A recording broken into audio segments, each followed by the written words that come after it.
Olá pessoal, vibrações crísticas a todos.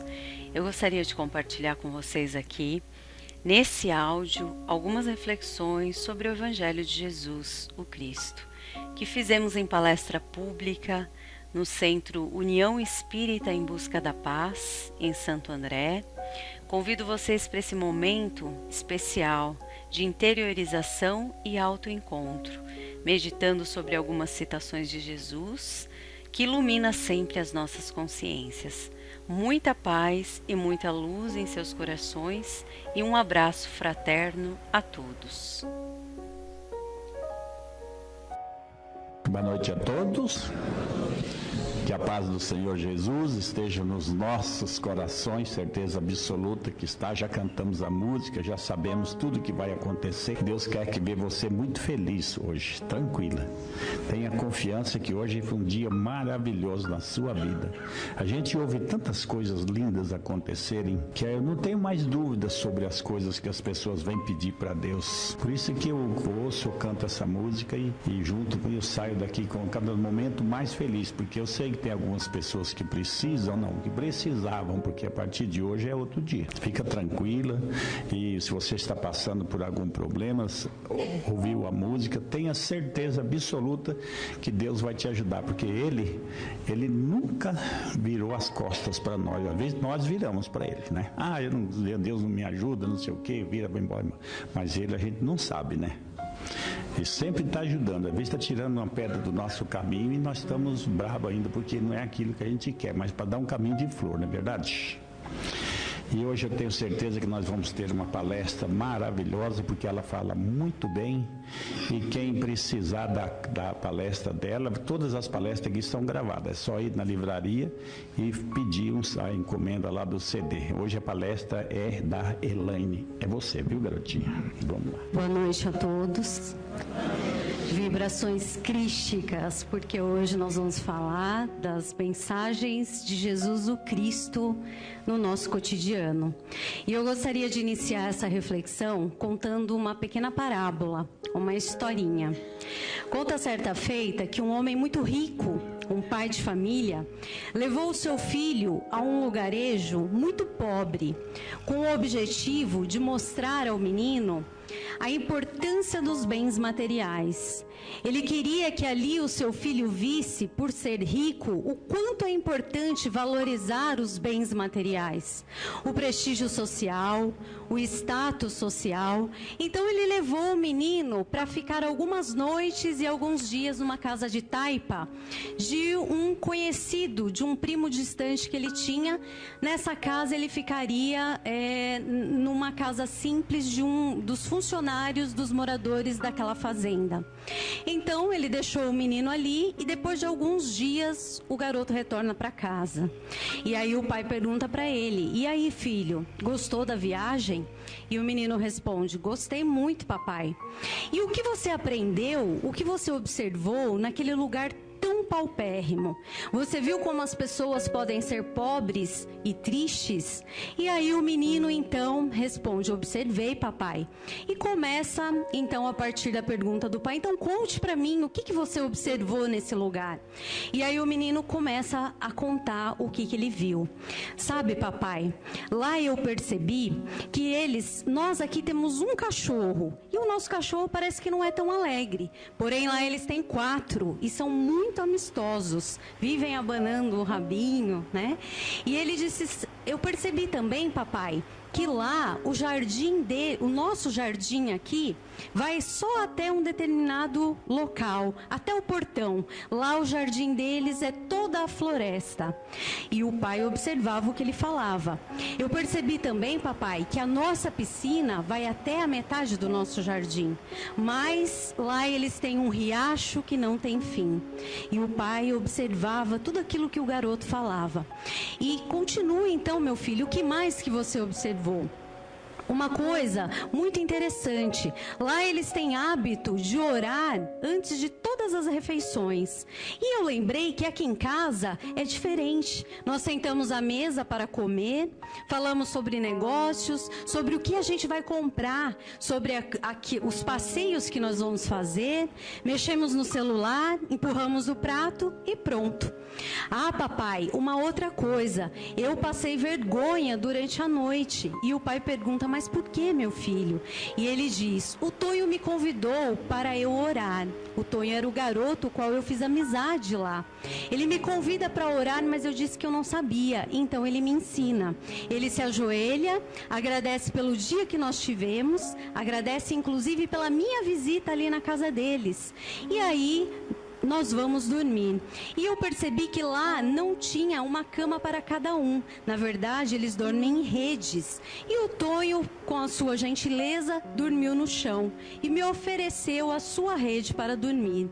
E foi inevitável não recordar aqui de casa, porque aqui nós colocamos a nossa empregada para dormir lá naquele quartinho dos fundos, que aliás tem o nome de quarto da bagunça. E eu não entendi muito bem porque nós temos vários outros quartos, com camas e lençóis macios e cheirosos, mas nós nunca a convidamos para dormir em um desses outros quartos. Nesse momento, o pai estava estupefado, sem graça e até envergonhado. E com a ingenuidade e a brilhante sabedoria de uma criança, ele se levanta e vai até o seu pai e dá um grande abraço. E diz assim para o pai dele, papai, eu gostaria de agradecer por você me mostrar o quanto nós somos pobres. E essa parábola, quando eu li, foi inevitável não pensar no que nós vivenciamos hoje, nas preocupações que nós temos hoje, no cenário que nós vivenciamos hoje, como nós estamos preocupados e ansiosos com aquilo que os nossos sentidos captam somente no campo material. Nós estamos muito preocupados. E aí nós acabamos esquecendo do essencial. E aí, quando eu pensava nessa parábola ao ler, eu também me lembrei que ela me remetia a uma mensagem do evangelista Mateus, que ele nos traz uma grande orientação de Jesus que eu vou ler aqui para vocês. Está em Mateus 6:25. Portanto, eis que vos digo, não vos preocupeis, não andais ansiosos por vossa vida, pelo que comereis, nem por vosso corpo, pelo que vestireis. A vida não é mais que o alimento e o corpo não é mais que as vestes? Andar ansioso. Essa é uma palavra em grego que chama-se, se pronuncia merimenal, e que significa literalmente nós estarmos distraídos pelo medo. E Jesus condena essa nossa ansiedade, estar distraído por medos, porque ele nos traz a orientação que se nós temos conhecimento, que existe um Pai que é amor e que zela por cada um de nós e que jamais nos deixaria em necessidades, assim quando nós fazemos a nossa parte, por que nós estamos tão preocupados? E hoje nós sabemos, através da doutrina espírita, que o governador planetário da nossa Terra é o Cristo e ele está no leme. E ainda assim, nós continuamos andando ansiosos e preocupados. Pensemos e reflexionemos o porquê. É lógico que Jesus aqui não queria nos dizer que nós não podemos lutar, trabalhar e correr atrás de construir a nossa vida material. Esse não é o ponto. A questão é que muitas pessoas aqui, muitos de nós, pautam a sua vida somente do ponto de vista material. Gastam toda a sua energia pensando que a vida é somente biológica e esquece-se que na verdade aqui é apenas um exercício para a nossa vida, que é a do espírito, e que nós estamos aqui exercitando para a nossa evolução. Essa é a primeira chamada que Jesus nos traz nessa citação. Nós estamos aqui para evoluir. Então, quando nós entendermos isso, a nossa mente ela vai mudar. A gente vai ver todo esse cenário e não vamos ficar preocupados e ansiosos como nós estamos hoje. Porque nós vamos perceber que existe, apesar de nós acharmos que as coisas não estão boas, existe uma mão de um Deus que está regendo tudo por trás. Emmanuel diz que o brasão cósmico do universo é o bem para todos. Então, se tudo corre conforme Deus permite, significa que nós estamos vivendo uma era para transformação e para o bem de todos nós. Então, nós precisamos estar atentos. E eu me recordo, fazendo o roteiro dessa reflexão, de uma vez conversar com um grande amigo, dirigente, religioso, uma pessoa já idosa, com muita sabedoria, que me disse que na caminhada evolutiva há 2 tipos de seguidores do Evangelho de Jesus. E eu achei muito interessante. Ele dizia assim: o seguidor do Evangelho do Cristo, o cristão enxada e o cristão pá. E eu não entendi muito bem qual é essa colocação dele. Eu pedi que ele me explicasse. E ele explicou da seguinte forma: o cristão enxada é aquele que, quando ouve o Evangelho de Jesus, quando estuda as mensagens do Cristo, e ele fazia como o movimento de uma enxada. Quem é do interior aí sabe, né? A gente puxa pra gente. Ele dizia: o cristão enxada é aquele que tudo que escuta em relação à mensagem do Cristo traz para si. E faz uma autoanálise e uma averiguação no seu coração do que aquilo tem a ver com ele, para que ele possa se renovar e se transformar. Aí tem o cristão pá. O cristão pá, dizia ele, é aquele que tudo que ele escuta, ele fazia o movimento da pá, que a gente faz assim e joga, né? Esse cristão, ele dizia, tudo que ele escuta, ele acha que é para o outro. Se fulano estivesse aqui para ouvir isso. Se Beltrano estivesse aqui hoje para escutar essa mensagem. Essa foi diretamente para ele ou para ela. E aí por diante. E fazendo uma relação com essa metáfora dos cristãos, né, que a cada um cabe a aferição para sabermos aonde nós precisamos melhorar, eu fiz um paralelo com uma mensagem do Cristo, do próprio Evangelho de Jesus, que nos leva a uma grande reflexão. Em várias passagens, Jesus chocou o seu auditório porque ele dizia que pessoas de má reputação da época estariam muito à frente de religiosos conservadores da fila do reino dos céus. E ele fez isso em diversas ocasiões. Temos várias passagens que diz, e ele não parecia nem um pouco preocupado de parecer politicamente incorreto, né? E aí nós nos reportemos ao evangelista Mateus, no capítulo 21, 31, onde ele diz assim: olha o que Jesus nos diz. Em verdade vos digo que os publicanos e as meretrizes vos precedem no reino dos céus. Gente, é uma tacada no estômago, né? Porque imaginemos na época de Jesus, ele dizer, como seria complicado dizer e ouvir uma questão dessa. E não vamos muito longe, mais de 2000 anos. Imaginemos hoje. Imaginemos nós falando para uma pessoa muito conservadora, um ortodoxo, ou mais pertinho ainda. Imaginemos nós. Alguém chegando para nós e dizendo assim: olha, uma garota de programa, aquele político, o mais corrupto, que está no auge agora, ele está mais próximo do reino dos céus do que você. É meio estranho essa colocação de Jesus. E há de nós nos perguntarmos, o que será que Jesus queria dizer com isso? Por que será que Jesus foi tão enfático nessa colocação dele? Com certeza, Jesus não desperdiçava ensinamentos e ele queria nos passar uma grande mensagem. Há 2 pontos, dentre tantos que a gente pode colher nessa mensagem de Jesus. Um ponto, primeiramente, nós devemos considerar que Jesus aqui não estava endossando o comportamento inadequado de ninguém, que iria contra a lei. Mas nós temos uma outra questão que precisamos compreender. Jesus aqui nos chamava para que nós façamos uma reflexão de como está o nosso comportamento de acordo com o nosso nível consciencial. Porque quando alguém faz alguma coisa achando que não é que é correto fazer, quando alguém rouba achando que roubar é algo normal, ele vai ter um tipo de julgamento da consciência dele. Mas quando nós fazemos alguma coisa sabendo que aquilo não é correto fazer, o nosso peso consciencial, o nosso julgamento perante a nossa consciência, que é o nosso tribunal, ele é diferente. Então Jesus nos aponta para essas duas questões primeiramente. Mas talvez uma nota da psicologia nos ajude também a compreender melhor alguns significados e situações do tempo de Jesus. Então, no tempo do Cristo, havia algumas profissões que não eram bem vistas pela nata judaica da sociedade. Então a Mishnah, que é a primeira grande redação na forma escrita da tradição oral judaica, chamada Torá, ela mencionava como censuráveis algumas funções, como coletores de impostos, publicanos, porque dizia-se que eles roubavam tanto, mas tanto, que seria quase que impossível ressarcir as pessoas que eles tiravam tudo aquilo, para que pudessem então receber o perdão prescrito na lei. Então, veja, na verdade, o desejo daqueles legalistas da época não era ajudar, auxiliar aquelas pessoas a sair dessa condição de vida, mas era muito mais ter alguém como que eles pudessem se sentir que eles fossem superiores.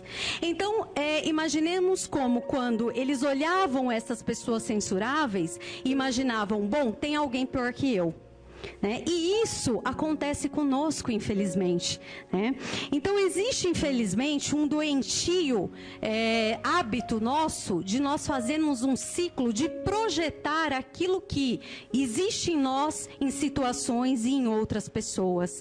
Então nós, normalmente, quando a gente chega atrasado, isso não é raro, é mais comum do que a gente pensa, a gente chega atrasado num lugar, a gente fala assim, nossa, eu peguei, hoje está na moda Uber, né? Quem anda de Uber, nossa, o motorista da Uber era muito lerdo.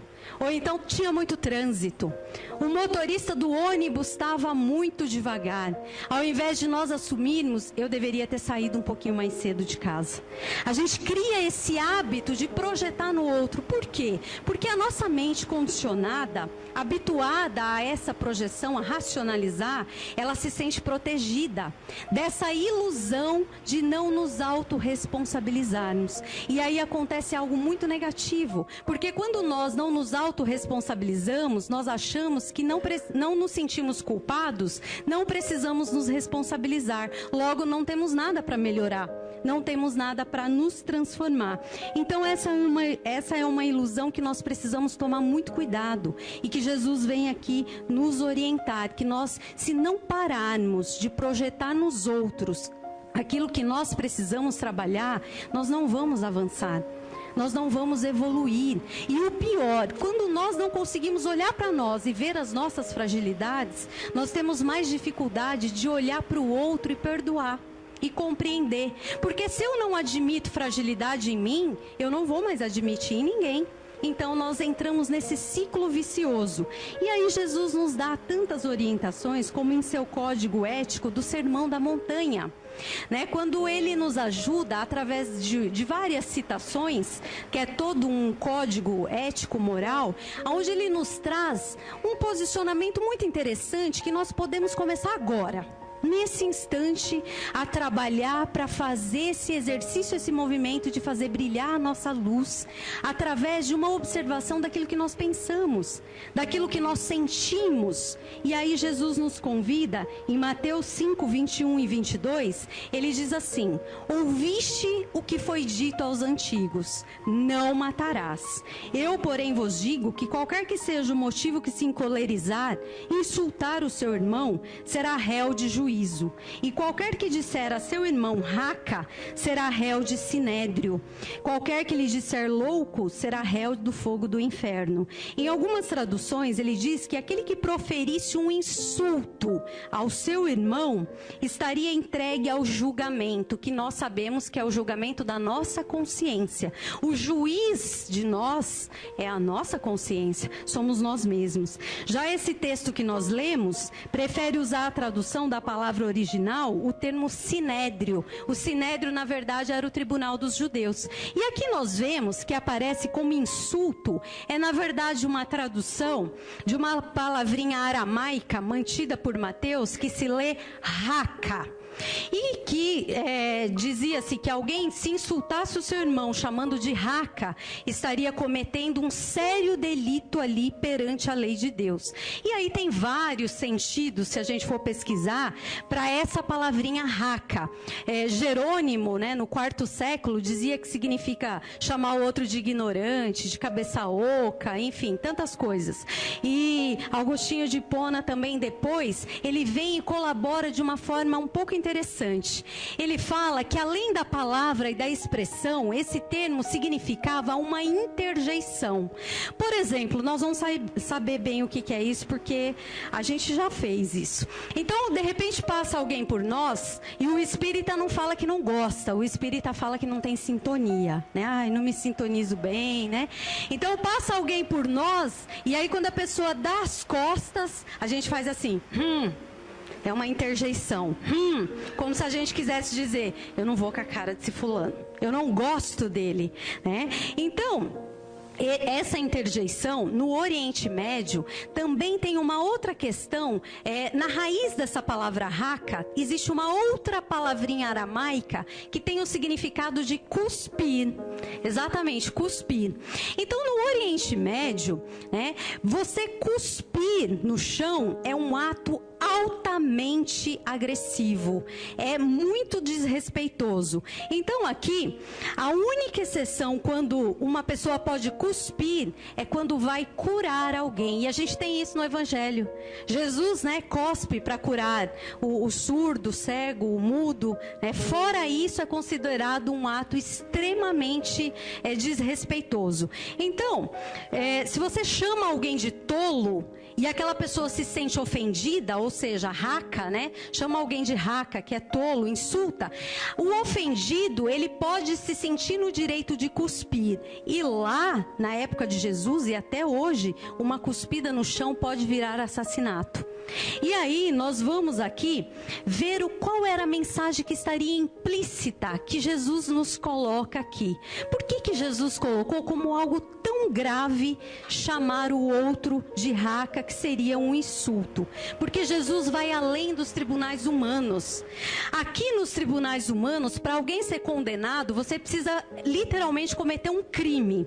Mas Jesus vai além dos tribunais humanos. Ele vai naquela questão que às vezes não necessitamos de um ato externo, mas a nossa consciência, o nosso juiz capta a intenção.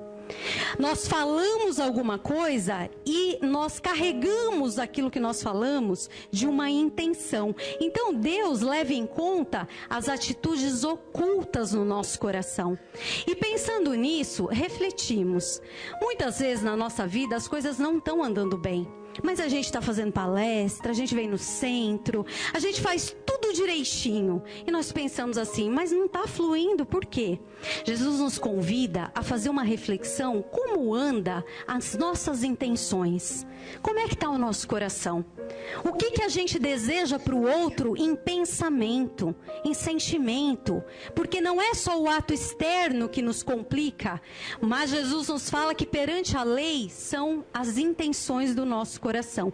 E aí fica fácil de entender aquela menção de Provérbios, que eu adoro, aliás, que diz assim: sobre tudo que se deve guardar, guarda o teu coração, acima de todas as outras coisas, porque dele brotam as fontes da vida. Então do nosso coração pode brotar as fontes da vida e as fontes das nossas infelicidades. Nós podemos nos infelicitar. Então deixemos somente a vibração do Cristo no nosso coração. Não guardemos mágoa, rancor, ressentimentos, porque a nossa vida trava quando nós temos no nosso coração agasalhado esse tipo de sentimento. Jesus era tão claro nas suas mensagens, mas às vezes ele não era tão claro assim, porque nós vemos muitas passagens no Evangelho dos próprios discípulos chegando para ele falando: mestre, o que o senhor quer dizer com isso? Pedindo ajuda para que ele explicasse o que exatamente ele queria dizer. Então eram mensagens dúbias, com entendimentos dúbios. E por isso que nós aqui hoje, há mais de 2000 anos, em outra língua, outra cultura, outra região, nós precisamos estudar o Evangelho de Jesus.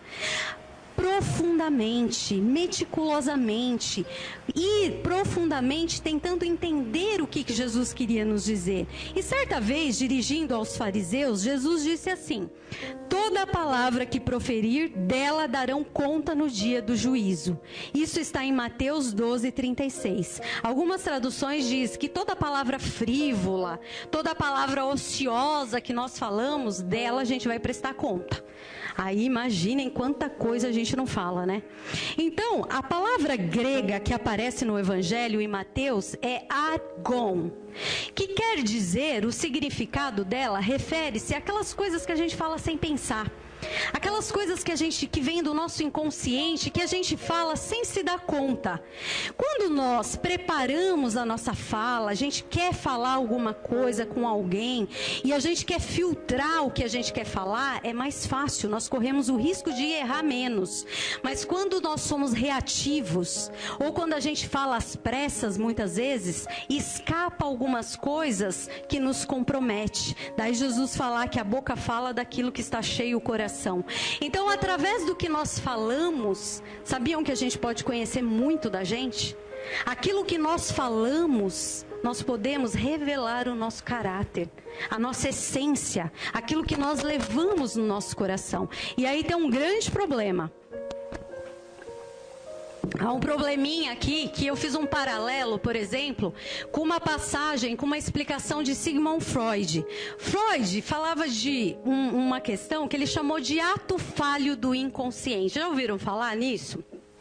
Ato falho do inconsciente. É um nome bonitinho, mas para simplificar, eu vou usar uma frase do filósofo Chaves. É aquilo que a gente fala sem querer querendo. Sabe? Quando a gente percebe, a gente já falou. A gente fala assim, meu Deus, não era para eu ter falado isso. Mas se nós falamos, aquilo procedeu do nosso interior. Nós falamos sem querer querendo, mas falamos. E aí o Freud, ele dá 2 exemplos muito simples que nós podemos ilustrar para compreender essa situação. Ele fala, por exemplo, de 2 situações. Um senhor muito idoso conversava com uma moça muito linda e muito atraente. E aí ele falou assim para a moça, né? Ele estava na cidade de Berlim, que se preparava para a Páscoa. Então a cidade estava muito bonita. E ele diz assim para ela: viu como a loja Wertheim está toda decotada, quer dizer, decorada? Ele manifesta algo que ele estava instintivamente sentindo.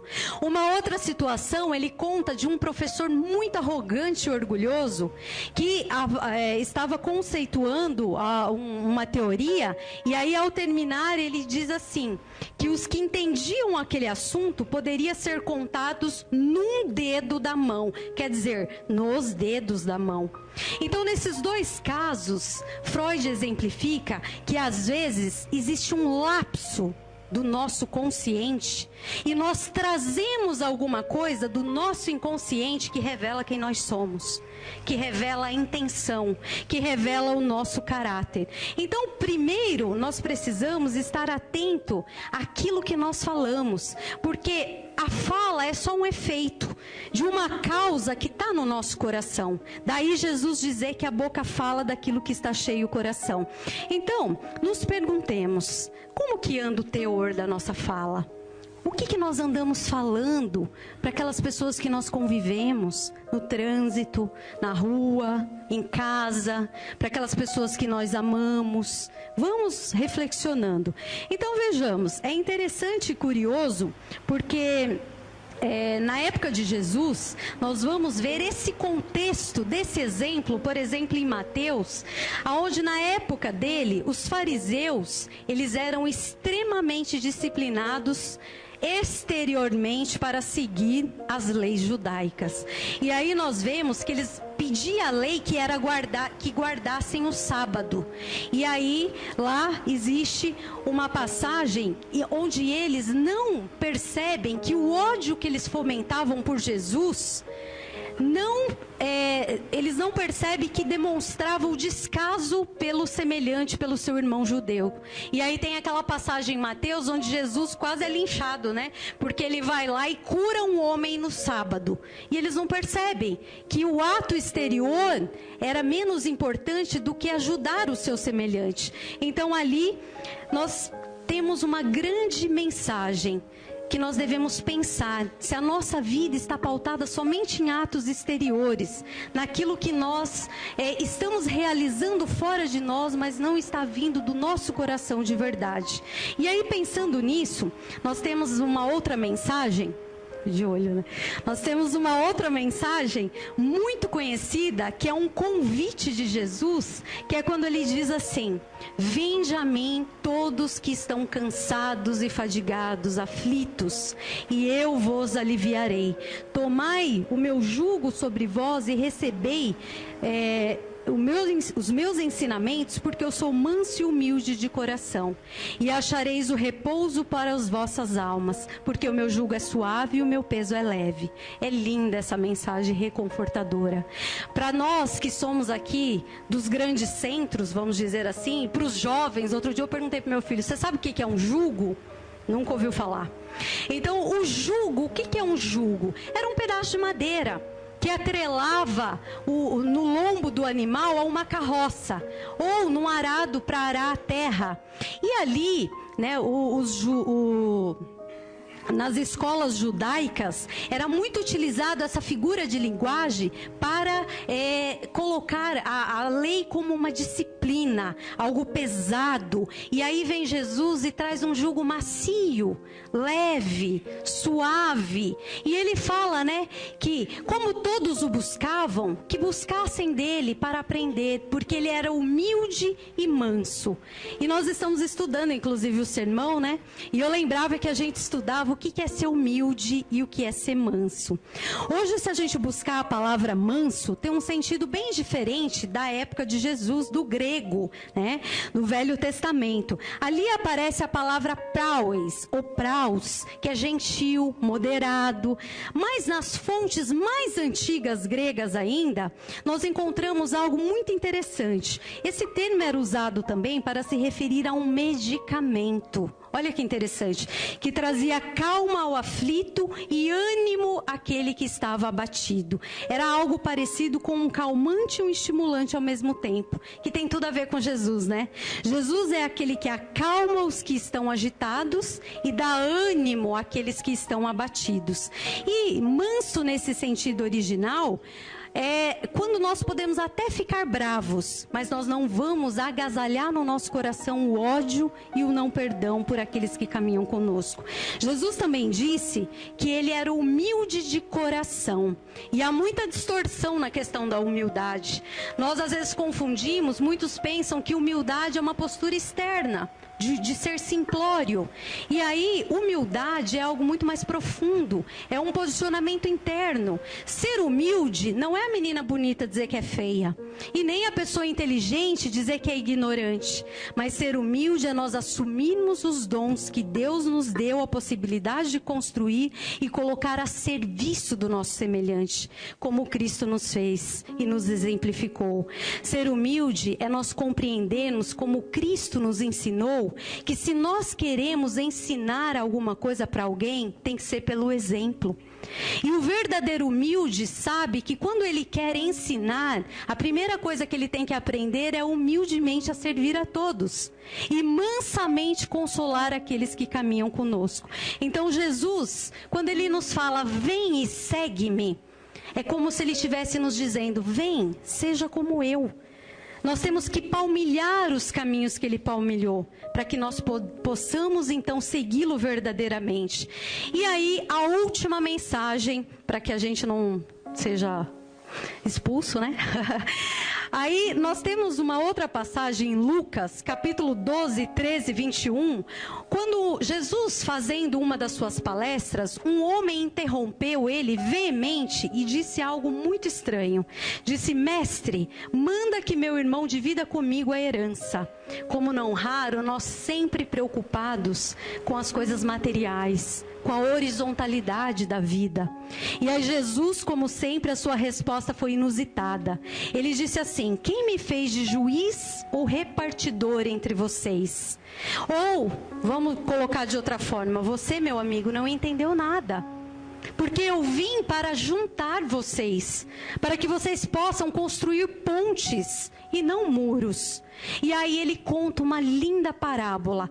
Leiam em casa, Lucas 12, versículo 13 a 21. Ele conta uma parábola de um homem muito rico. E ele diz algo muito interessante e sutil nessa parábola. Ele diz que esse homem era muito rico e ele queria ficar mais rico ainda, fosse a que preço fosse. E aí ele diz lá nessa passagem assim que esse homem arrazoava consigo mesmo. E se ele estivesse falando de um homem ocidental, isso faria sentido. Mas lá no Oriente Médio, os judeus, os palestinos, eles gostam muito de conversar. Eu não tive a oportunidade de estar lá, mas tem amigos que estiveram. E eles contam que quando você vai visitar um amigo em Jerusalém, eles trazem, a primeira coisa, eles trazem uma xícara de chá bem quente, para que você demore para ir embora. Toma bem devagarzinho e fica ali conversando com ele. Sobretudo no comércio, eles gostam muito de conversar. E aí Jesus vem e traz que esse homem arrazoava consigo mesmo. Ou seja, ele era muito rico, mas ele não tinha mais ninguém para partilhar aquilo que ele conquistou e reteu somente para si. As pessoas tinham se afastado dele, porque ele preferiu a riqueza do que amealhar a amizade, os amigos. E aqui nós temos essa grande mensagem como começamos a nossa reflexão. Será que vale a pena, a qualquer custo, nós corrermos atrás do ter em detrimento daquilo que verdadeiramente nós precisamos, que é ser? Será que o Mestre Jesus não está nos convidando a olhar para o que realmente é essencial, que é a nossa existência, que é a do Espírito? Porque, na verdade, a única luta que Deus legitima do início ao fim para nós é aquela que a gente faz no anonimato da nossa vida, interiormente, a nossa reforma interior, aquilo que a gente pensa de forma positiva para os outros. Jesus, ele nos fala que se nós fizermos brilhar a nossa luz e estivermos sempre com Ele, nós jamais andaremos em trevas. Então essa é a grande mensagem do Cristo. É só através da ferramenta do amor que nós vamos conseguir fazer brilhar a sua luz. Nós só seremos felizes quando nós formos livres. E para nós sermos livres, só há um caminho: o cumprimento das leis maiores. Nós sermos melhores a cada dia, primeiramente com aqueles que caminham conosco. Que Jesus nos abençoe e nos envolve muita luz. Muito obrigada.